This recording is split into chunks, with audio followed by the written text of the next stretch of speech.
एवढ्या पिढ्यानपिढे लोटले, एवढे प्रेमवीर आले, तरी राधाकृष्णाचं नातं म्हणजे अगदी, आणि कृष्णा म्हणजे असं म्हणतात की तुम्हाला अगदी कृष्णाला प्रसन्न करायचंय तर तुम्ही कृष्णाचं नाव घेऊ नका, राधेचं घ्या, तीही प्रसन्न होते. बरं ती त्याची प्रियसी, म्हणजे मग विठ्ठल रुक्मिणी म्हणत असेल तरी विठ्ठलाचं जरी आपण असं म्हटलं तरी मग रुक्मिणी त्याच्यापासून किती लांब राहिली आहे की फक्त भक्तांना त्याने हे केलं.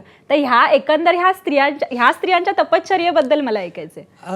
माझी एक गझल आहे, त्यातले काही शेर ऐकवतो मी तुला. तर उत्तरे होती तरीही प्रश्न साधा राहिला, उत्तरे होती तरीही प्रश्न साधा राहिला, सावली होती तरी सोबत उन्हाळा राहिला. उत्तरे होती तरीही प्रश्न साधा राहिला, सावली होती तरी सोबत उन्हाळा राहिला. फार वर्षांनी सरळ आलो तुझ्या खिडकीजवळ, फार वर्षांनी सरळ आलो तुझ्या खिडकीजवळ, एवढ्या वर्षातही लक्षात रस्ता राहिला. सावली केली तुझ्यावर पण उन्हाने पोळलो, सावली केली तुझ्यावर पण उन्हाने पोळलो, यामुळे राधे तुझा हा कृष्ण काळा राहिला. वा वा वा, क्या बात आहे.